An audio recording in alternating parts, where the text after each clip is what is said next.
ఈ emotional cleansing గురించే మాట్లాడుకుంటున్నాం కదా! లిస్ట్ చేసుకొని హ్యాండ్ బుక్ పెట్టుకోమన్నాను కాబట్టి, అది వన్ ఆఫ్ ద సొల్యూషన్ అనమాట ఎమోషనల్ క్లెన్సింగ్‌లో.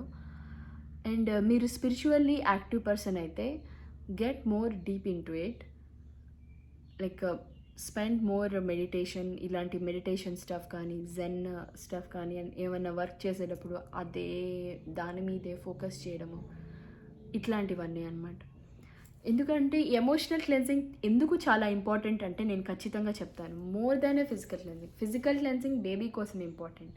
ఎమోషనల్ క్లెన్సింగ్ మీకోసం అండ్ మీ బేబీ కోసం కూడా ఇంపార్టెంట్, అండ్ మీ ఫ్యామిలీ కోసం కూడా ఇంపార్టెంట్ అనమాట.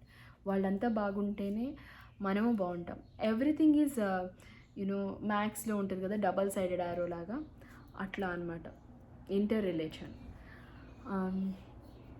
సో ఏం మాట్లాడుకుంటున్నాం ఈ ఎమోషనల్ క్లెన్సింగ్ గురించి. మీ గురించి మీరు ఖచ్చితంగా టైం స్పెండ్ చేసుకోవాలి. అండ్ రిలేషన్షిప్ క్లెన్సింగ్లో మీరు మాట్లాడగలిగితే వాళ్ళతో మాట్లాడండి, లేదా లిస్ట్ అవుట్ యువర్ సెల్ఫ్. మీరు ఇలాంటి పర్సన్ అనుకోండి, మీకు రాసుకుంటే ఏదైనా అండి రాసుకుంటే you can have a glance of it. Thoughts పైన అలా వెళ్ళిపోతూ ఉంటాయి అన్నమాట. కావాల్సినప్పుడు పెరుక్కోలేము అలాగా. అందుకని రాసుకుంటుంటే మీకు కొంచెం ఐడియా ఉంటుంది.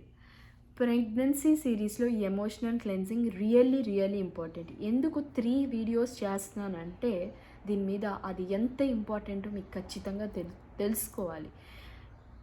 ప్రెగ్నెన్సీ తర్వాత you won't get proper, even in the later part of the pregnancy నిద్ర అనేది లగ్జరీ అయిపోద్ది అనమాట. అలాంటి టైంలో నిద్ర is really important for emotional stability కదా. Even you are emotionally same person all the time, నిద్ర లేనందువల్ల మామూలుగా ఉండేవాళ్ళు కూడా ఇన్సేన్గా అయిపోతారు అనమాట. లైక్ లైట్ తీసుకునే వాళ్ళు కూడా ఇన్సేన్గా అయ్యే అవకాశాలు ఉన్నాయి. So irrespective of what kind of person are you, ఎలాంటి పర్సన్ అయినా సరే, you have to know your self, because you should know which will comfort you. మీకు ఏది కంఫర్ట్ ఇస్తుందో అది మీకు ఖచ్చితంగా తెలుసుకోవాలి. ఇది really important part in pregnancy series అనమాట. ఎమోషనల్ క్లెన్సింగ్ చేసుకోండి ఖచ్చితంగా. And have buddy group. ఇంతకుముందు ఇండియాలో కానీ వాళ్ళకి ఇలాంటి అవకాశం ఏం లేదు. అంటే జనాలు చుట్టుపక్కల ఉంటారు, కూర్చొని మాట్లాడే వాళ్ళు ఉంటారు, హెల్ప్ చేసే వాళ్ళు ఉంటారు. కానీ ఇప్పుడు అట్లా కాదు. ఏదో డిఫరెంట్ కంట్రీస్లో ఉంటున్నాం మనం. మనకి ఖచ్చితంగా హెల్ప్ అయితే కావాలి. హెల్ప్ కావాల్సినప్పుడు పక్కన వాళ్ళు చేయలేనప్పుడు ఇప్పుడు అంతా ఇప్పుడు మీకు అనీజీగా ఉంటుంది. కూర్చొని అమ్మ నాన్న అని, ఒకవేళ ఇండియాలో ఉన్నారు, ఇంకేదైనా కంట్రీలో ఉన్నారు, వాళ్ళు ఉద్యోగాలే చేస్తున్నారంటే కూర్చొని గంటలుగా మాట్లాడలేరు కదా. అప్పుడు కరెక్ట్గా మీరు మాట్లాడాల్సి వచ్చిన టైంలో వాళ్ళకి ఏమైనా ఇంపార్టెంట్ పని పడితే చెప్పలేం కదా. ఫర్ సపోజ్ హస్బెండే అనుకోండి, హస్బెండ్కి ఏమైనా ఇంపార్టెంట్ మీటింగ్ ఉంటే టక్కని మనకు మాట్లాడాల్సి వస్తుంది. చాలా యువర్ ఫీలింగ్ లో. మీ గురించి ఇట్లా ఉన్నప్పుడు ఏది నాకు బాగుంటుంది అని టక్కని మీరు గుర్తు తెచ్చుకోగలిగి, గుర్తు చూసుకోగలిగి, ఇట్లా చేసుకోగలిగితే ఎంత బాగుంటుంది. మీకు ఒక బాధ అనేది మీకు తగ్గుతుంది. ఒక బాధ తగ్గితే ఇంకొక లింక్డ్ బాధలు చాలా తగ్గుతాయి. నేను చెప్తున్నాను కదా, ఒకరు రోడ్లో పోయే వాళ్ళు ఒకరు గొడవ పడితే ఒకడి కోపం ఇంకొకటి పాస్ చేస్తాడు, వాడెళ్ళి ఆఫీస్లో పాస్ చేస్తాడు, వాడెళ్ళి ఇంట్లో పాస్ చేస్తాడు. అలానే కదా గొడవలన్నీ వస్తున్నాయి ఇళ్లలో, ఆఫీసుల్లో అట్లాగా. ఇంతకుముందు చూసారు చూడండి, లైక్ నేను ఒక డిస్టర్బింగ్ వీడియో చూశానండి. ఒక ఆఫీస్లో ఒక పర్సన్ ఎవరో తెలియని ఆమెని లైక్ మాస్క్ వేసుకోమన్నందుకు అలా చేశారు. Like he literally beat that person. Like ఆ పర్సన్ ఎక్కడున్నాడో కానీ like so weird. He is un emotionally so much unstable person. అంత పెద్ద వయసు వచ్చింది అయినా సరే he is not able to control his emotions. మాటతో పోయేదాన్ని అలా చేతుల్దాకా వెళ్ళడం అంటే ఆయన పక్కన వాళ్ళ న్యూస్ చదివి ఆ సొల్లు మాట్లాడుకునే దానికి మీద కన్నా ఆయన మీద కాన్సన్ట్రేట్ చేసి ఉంటే ఆ సిచ్యువేషన్ తగ్గుండేది, ఒక మనిషికి బాధ తగ్గుండేది. చెప్పాను కదా నేను ఎమోషనల్లీ సెన్సిటివ్ పర్సన్ అని. ఐ కెన్ గెట్ లైక్ ఎక్కడ ప్రాబ్లం ఉందో నేను చూడగలను. ఎదుటి మనిషిలో చూడగలను ప్రాబ్లం, నాలోనే కూడా నేను చూసుకోగలను. ఇదే ఈ ఎమోషనల్లీ సెన్సిటివ్ పర్సన్స్లో ఉండే స్ట్రెంగ్త్. మీ మీ గురించి మీరు తక్కువ అంచనా వేసుకోవద్దు, అస్సలు వేసుకోవద్దు. బికాజ్ అందరికీ ఇప్పుడు సెన్సార్లు ఉన్నాయి. సెన్సెస్ టెంపరేచర్ సెన్స్ చేస్తుంది, ఆడియో సెన్స్ చేస్తుంది, వీడియో సెన్స్ చేస్తుంది, మూమెంట్ సెన్స్ చేస్తుంది. ఇవన్నీ సెన్సర్స్ ఉంటాయి. మనం హ్యూమన్ సెన్సర్స్ అండి. Get to know us, okay? Be proud of us. We're able to react. చాలామంది ఎమోషనల్ డెడ్ అయి ఉన్నారు ఈ వరల్డ్లో. అండ్ చాలామంది ఆల్కహాల్కి ఎడిక్ట్ అయిపోయి ఉన్నారు. Because they can't even speak when they are normal. Pity them man, pity them.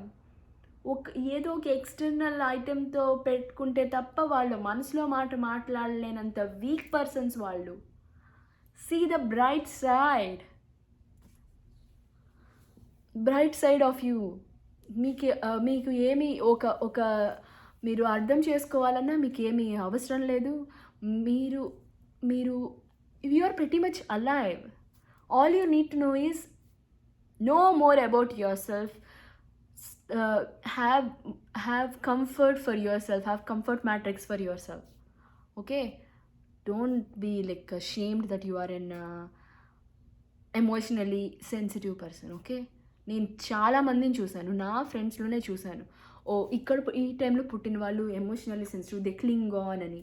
Come on, we care. Do you care? You will just go on.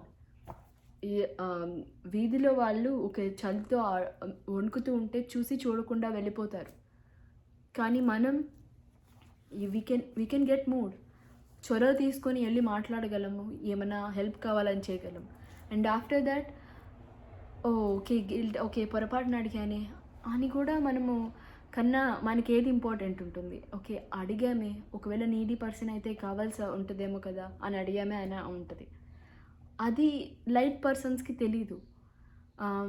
Humanitarian mostly green peas వాళ్ళు కానీ, గ్రీన్లో చెట్ల కోసము పాకులాడే వాళ్ళు కానీ, United nations humanitarian గ్రౌండ్స్లో పాకులాడే వాళ్ళు కానీ emotionally sensitive person. We're making the world survive, okay? Know about you, okay? సరే, ఇట్లానే ఈ ప్రెగ్నెన్సీ సిరీస్ కంటిన్యూ అవుతుంది. ఎమోషనల్లీ సెన్సిటివ్ ఎపిసోడ్స్ అయితే అయిపోయినాయి. మీకు ఇంకా కావాలంటే మీరు లైఫ్లో ఎలాంటి సిచ్యువేషన్స్ ఫేస్ చేస్తున్నారు దాని గురించి కావాలంటే నేను ఒక సపరేట్ ప్లేలిస్ట్ క్రియేట్ చేసి మన కోసం మాట్లాడుకుందాం, ఓకే? ఇప్పుడు జనరల్ ప్రెగ్నెన్సీ సిరీస్లో మాట్లాడుకుందాం, okay? Pregnancy series cleansing part అయిపోయింది కదా. ఇప్పుడు ఈచ్ సెట్ ఆఫ్ ఎమోషన్స్ని ఎలా హ్యాండిల్ చేసుకోగలగాలి అవన్నీ మాట్లాడుకుందాం. సో నేను నెక్స్ట్ ఎపిసోడ్స్ 1000 సబ్స్క్రైబర్స్ వచ్చాక ఖచ్చితంగా చేస్తాను. అండ్ 1000 సబ్స్క్రైబర్స్ వచ్చాక ఒక లైవ్ విన్నర్ అనౌన్స్మెంట్ కూడా ఉంటుంది. లైవ్లో రాఫిల్ చేసుకొని చూస్తాను. అండ్ ఐ విల్ సెండ్ వాళ్ళకి తగ్గట్టు గిఫ్ట్ కార్డ్ పంపిస్తాను అనమాట. అమెజాన్ గిఫ్ట్ కార్డ్, ఒక 2000 rupees gift card. And if they are based in like different countries, so వాళ్ళకి కరెక్ట్గా సెట్ అయ్యేది ఏదైనా. And are 2000 or more, it depends upon the like how fast I get to this 1000 subscribers. And then ఈ praise amount అంతా పెరుగుతుంది ఈ 10K సబ్స్క్రైబర్స్కి, అలా పెరుగుతూ ఉంటుంది అనమాట. So let us help each other and make our lives better. ఇదే ఈ channel motto. And more travel vlogs, food vlogs కూడా ఉంటాయి. నేను చాలా వీడియోస్ ఆల్రెడీ చేస్తున్నాను. మీరు if you want to check it, I hope it will be useful to you. Cleaning ఇవి కూడా లైక్ చేస్తూనే ఉంటాను. మోస్ట్లీ వీక్లీ ఒకేసారి వీడియోస్ రిలీజ్ చేస్తాను. లేకపోతే I will get to know the schedule once I will let you know the schedule actually once I get to this 1000 subscriber list, okay? See you soon.